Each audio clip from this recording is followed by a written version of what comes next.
Once again, this is Stan Husted with Inconvenient Ideas, because everything you think you know just might be wrong. Greetings, ladies and gentlemen. Once again, this is Stan Husted back with Inconvenient Ideas on this Monday, the 10th of August. I had the opportunity to actually take a real 5-day vacation. I mean, a real vacation. I didn't watch any television. I didn't sit at my computer. I do confess that I did carry my phone just in case there were some emergency messages that I might have to attend to. And of course, it had been a difficult time. A very dear friend had died suddenly, very much from the same thing that took out, Lindsey Graham. And yeah, he was about my age. And then my brother, who was 3 or 4 years younger than me, found himself in a situation where all of a sudden everything went south on him in physical therapy and a sepsis attack. It took him out. And so we had all of that happen. And that was just before Karen and I had planned a rather hopeful special event. It was a significant wedding anniversary. And it is significant. It's not a record, but it certainly is above average. And we went to one of our favorite places here now that we are in North Carolina. And we celebrated at a wonderful beachfront arena area and, a nice place to stay. Nothing extravagant, but very nice. And we were grateful for that opportunity. And that caught me in a sense of deep thanksgiving for the fact that things, in spite of many, many things that are very challenging right now, for the most part, I came out of that realizing that I had a lot of good opportunities ahead of me. Difficulties for sure, obstacles for sure, things that are a little bit scary for sure. But I was able to understand that I was in a place of great opportunity, a POA. And I discovered that I sat down this morning and said, what am I hearing? What am I seeing now that I'm kind of once again attached to what is going on? Been that way for about 24 hours. First of all, there's just a lot of worry going on. There's a lot of wondering what's going to happen. There's a lot of waiting, people waiting. There are people who are doing a lot of wishing that things could be different.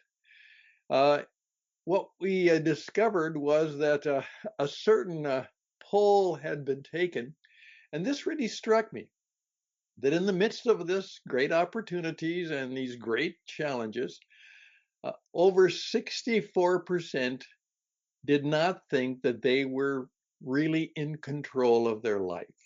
That basically they were reacting rather than creating their life. Think about that. 65% of the people, that's 2/3, really feel that life is somewhat out of their hands and out of their control. And of course, it is. However, when it manifests itself, and that word manifest means what you do is what is inside of you or what your idea is, it gets reflected in what you do and how you behave. And in fact, that was very, very much an idea that, hey, there's just more things that are out of my hands, head, heart, and spirit, and I'm not doing a job of creating things as I wish I could. They're wondering what will be. And then I put this down. What is real? Now, what many of you are discovering is that the AI phenomenon is creating all kinds of things that might not be real. Now, about 6 months ago, I did a program where I saw what was obviously a beautiful, wonderful Christmas celebration. Yeah. And I knew, however, that as real as it was too fake to be real, but it was too real to be fake. And I remember the response of people to that was, that's correct. And even more so, uh, I came across what I thought was an incredible, a very unique and very powerful uh, song of praise and glory, and a unique adaptation of a very famous uh, gospel and country song with a very, very talented singer. And then I realized I'm not so sure that is real at all. There were so many things that were unreal that I wondered, and I asked my AI friend robot, and it came back saying more and more what's going to happen is that you will not be able to know if it's real. And you'll have to ask different questions. Is it good? Is it helpful? Is it useful? Uh, or is it terrible? But not, is it real? Now that's an inconvenient idea for sure. And that's what we're talking about. As you see, I've kind of created, thanks to my AI, a new Inconvenient Ideas studio. I have a nice on-air sign, takes me back to my real radio days. And then I said to my AI robot, Joe Rogan, uh, on his video, he has that old-fashioned neon light sign. And then I remembered that that was true of Rush Limbaugh. So guess what I asked for? I asked my specialty robot if it would uh, put together a fluorescent light sign for me. And so I have one in my colors. And Inconvenient Ideas, uh, fluorescent neon old-fashioned light. Is it real? Uh, does it make any difference whether it's real or not? There it is. Now, right now, I'm just simply asking you to put in the same situation that I am, because I really would like, because what is true is that there are a number of things that I've been working on for some time that have had a number of obstacles and challenges, but I have now found that through my resilience and my persistence, and as my wife would say, sometimes your stupidity, that you continued on, and they may actually come into a good thing for lots of people and for me too. But I don't know. I really don't know. But I do know I'm doing the work, and I can help you. Now, here is the AI idea that I put upon myself, and I'm going to simply ask you to put it on yourself. Now, I am now doing a lot of writing, but the problem is I'm not doing a lot of writing. Yeah. I've got a number of books, but I'm confessing right now that I'm not the best of writers. Basically, I'm a communicator, I'm a broadcaster, I'm a talker kind of guy. And I have discovered that here is my strength. This might be a little bit of my superpower, and it perhaps drops from time to time in such a way that it drives people crazy, including my wife. Uh, my 45, 50 years of broadcasting, I'm always looking for new ideas, and I think even creating new ideas. So, what is true is that I believe that I am really the author of ideas. But you know what? I may not be the author who writes the ideas down and presents them. I could be a, uh, you might say, an author of ideas, and my AI is the writer and the communicator and the distributor of my ideas. So I'm an AI using AI to hopefully be at my best, if not better, in what I hope to be and to do. But I also know that, as one of my friends pointed out, is that every gift that comes to you and is useful to you may not necessarily be good for you. Reminded of the gift of the Trojan horse that they thought was a gift, but the gift was the source of their destruction. And that's where a lot of us are living today. Thousands of jobs are going to be lost. They're just going to go away. In particular, I have discovered that I worked many, many years in the financial services and the insurance and the stock and investment people were my clients. And I was really good at helping them do a lot of their personal marketing. And I'm still very good at that. But here's the problem. It could be that those are middle people between an investor and a buyer and a seller, a mutual fund, a equity fund, an investment fund. And it could be that everybody now, because of the AI opportunity, doesn't have to use any of those people anymore. They can do the work themselves.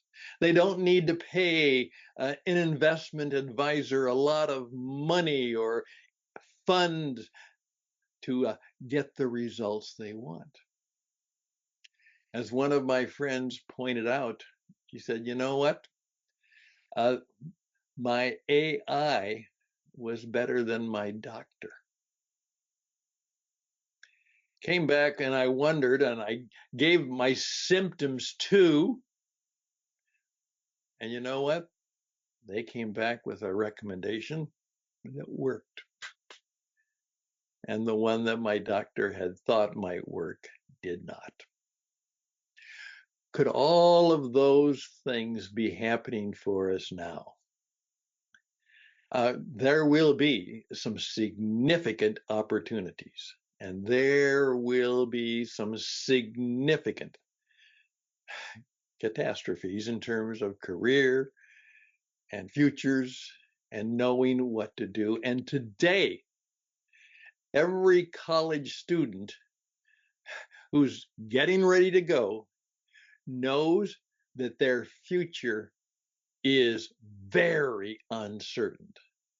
Even if they're going to take good advice now and actually take the classes that can lead to a career or lead to something worthwhile, something that's useful, and not do any of those stupid stuff that college students have been doing for many years now. They really have to do good stuff, real work. They have to learn things that can be practical and useful. But will they still be there in terms of an opportunity for them? And they don't know. I will share this, and it's very self serving. Obviously, I've been in the business of trying to live as an entrepreneur for many years and reasonably successful at that because every entrepreneur, if they face up to the facts, says it's reasonable. Sometimes I'm broke and sometimes I'm not. Sometimes I get it right, but often not. Okay. However, one commentator said very simply, the thing you have to learn right now, men, women, learn how to create your own personal economy. Learn how to be an entrepreneur. Not that you will be. Just like I say, just because you will not do a radio show and do a podcast, and you need to know how to do that because it is a mass media marketing age, and you're going to have to learn how to be behind the microphone and in front of the camera. That's reality. So every young adult should go to college and say, teach me how to be a thoughtful, ethical, real entrepreneur. There's all kinds of other things, my accounting or the things that'll make me a doctor or whatever. All of those will be good things. But make sure you walk away with some idea that if I have to, or if I want to start my own personal economy, my transformational economy, actually do what I want to do with the life and live the life that I want to live. And most people don't live the life they want to live. If I want to do that, I need to be better equipped, both physically, keep my body in shape, mentally, think good things by the study and the performance skills that I gain, by the spiritual understandings that I know gird and undergird true reality. As someone pointed out, 96% of the stuff that makes up the universe we have no clue of. As one of my mentors told me, he said, here's part of the problem with personal transformation. When you really try and improve yourself, take all that personal development classes. He simply says this, you only know 25% of your true self. The reason it's so difficult to change yourself is you just don't know 75% of who you are and what you can be and what you might be. There we go. The world is beautiful, and the world is bright, and the world is bold, and it's also not. I'm Stan Hustad. Please reach out to me because I can be very helpful to you right now in getting ready to do your own personal transformational work, which means you'll have to learn how to be and think like an entrepreneur. You're going to have to learn how to think and be a broadcaster. You're going to have to learn how to be a transformer, and you're going to have to learn how to be an AI, an author of ideas in a artificial intelligence world. And you might have to learn about what it means. That it's really, as I say, it's a 4AI world, and you better know what the 4A's are. And remember that it's not about intelligence, it's about information. 4AI information. You're going to need to know what that world is all about. Thank you for listening. Thank you for giving me about 20 minutes of your time. And that's all I need right now. I'm Stan Hustad with Inconvenient Ideas, and I'm here to help you build a business, become a world-class broadcaster, learn how to transform your life, your business, your profession, maybe even your world, and who knows, maybe the world. Reach out to me at stan@witradio.net. That's What It Takes Radio. We're here to help you do what it takes, whatever that might be. Stan, S-T-A-N, @witradio.net. That's it for Inconvenient Ideas. We'll have a lot of them coming up, and maybe some interesting ideas too. Remember, though, if it's interesting and important, it's probably also inconvenient. All the best and blessings to you. Hope to hear from you. Bye for now.